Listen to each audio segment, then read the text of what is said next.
బెంగళూరు రామేశ్వరం పేలుడు వెనుక ఉగ్రవాదుల హస్తముందా అంటే అవుననే సమాధానం వస్తోంది. ఇవాళ మధ్యాహ్నం 1 గంటకు పేలుడు జరగ్గా 5గురికి గాయాలయ్యాయి.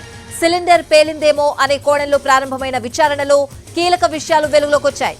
టిఫిన్ బ్లాక్స్ లో ఐఈడీ పెట్టి పేల్చినట్లు గుర్తించారు. కర్ణాటక సీఎం సిద్ధరామయ్య కూడా బాంబు పేలుడుగా ప్రకటించారు. ఇక రామేశ్వరం కేఫ్ లో పేలుడు జరిగిన ప్రాంతంలో నట్లు, బోల్ట్లు, ఎలక్ట్రిక్ వైర్లు గుర్తించారు అధికారులు. ఓ వ్యక్తి బ్యాగ్ను వదిలి వెళ్లినట్లు సీసీ కెమెరాలో రికార్డైంది. సీసీ ఫుటేజ్ ఆధారంగా విచారణ జరుపుతున్నారు. ఘటనా స్థలంలో పోలీసులు, బాంబ్ స్క్వాడ్ టీం, ఫోరెన్సిక్ టీంతో పాటు ఎన్ఐఏ టీం ఆధారాలు సేకరిస్తోంది.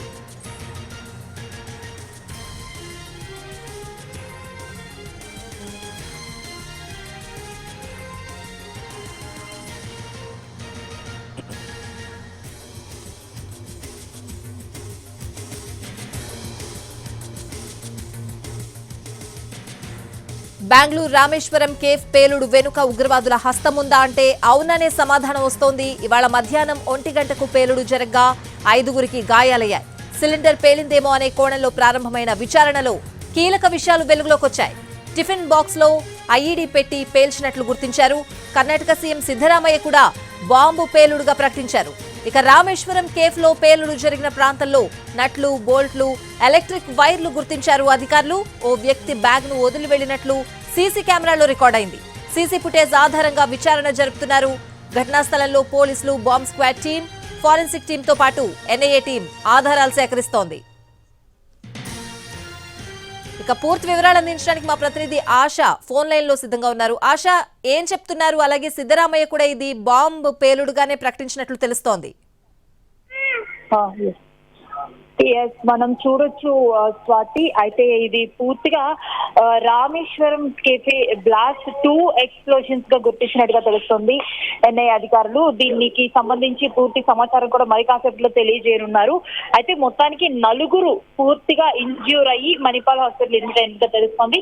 ఇప్పటికే ముఖ్యమంత్రి కూడా దీనికి సంబంధించి ట్వీట్ చేశారు. అలాగే ఆయన కూడా తక్షణమే అక్కడ ఉన్నటువంటి క్యాషియర్ ని, మిగతా వారిని కూడా క్వశ్చన్ చేస్తున్నట్టుగా తెలుస్తుంది. ముఖ్యంగా ఎంట్రన్స్ లో ఎవరైతే ఉంటారో ఎంట్రన్స్ లో నోటీస్ చేసింది, తర్వాత ఈ కెఫే ఎందుకు ఇలా పొలరైజ్ చేయబడింది అనే దానిపైన కూడా పూర్తిగా ఆయన దృష్టి పెట్టినట్టుగా తెలుస్తోంది.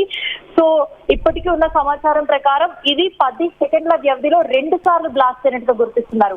మొదట్లో అది ఒక చిన్న బ్యాగ్ తీసుకొచ్చారో అందులో ఏదో ఉంది, దాని వల్ల బ్లాస్ట్ అయిందని చెప్పారు. 10 సెకండ్ల వ్యవధిలోనే గ్యాస్ సిలిండర్ కూడా బ్లాస్ట్ అయింది. అంటే ఒకే చోట రామేశ్వరం కెఫేలోనే 2 బ్లాస్ట్ జరిగాయి అని గుర్తించారు.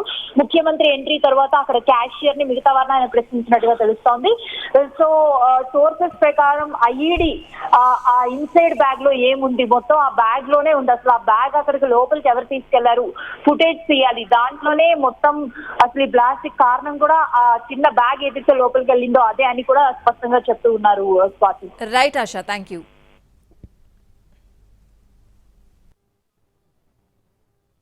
ಗಂಟೆ ಆದಮೇಲೆ ಯಾರೋ ಒಂದು ಬ್ಯಾಗ್ನಲ್ಲಿ ಇಟ್ಟು ಹೋಗಿದ್ರು ಅಂತ ಹೇಳ್ತಾರೆ. ಇಲ್ಲಿ ತನಿಖೆ ನಡೀತಾ ಇದೆ. ಸುಮಾರು 8 ಜನರಿಗೆ ಅಲ್ಲಿ ತಿಂಡಿ ತಿಂದಿದ್ರಲ್ಲ ಹೋಟೆಲ್ನಲ್ಲಿ, ಅವ್ರಿಗೆ ಇಂಜುರಿ ಆಗಿದೆ. ಬಟ್ ಯಾರಿಗೂ ಕೂಡ ಎಲ್ಲರೂ ಕೂಡ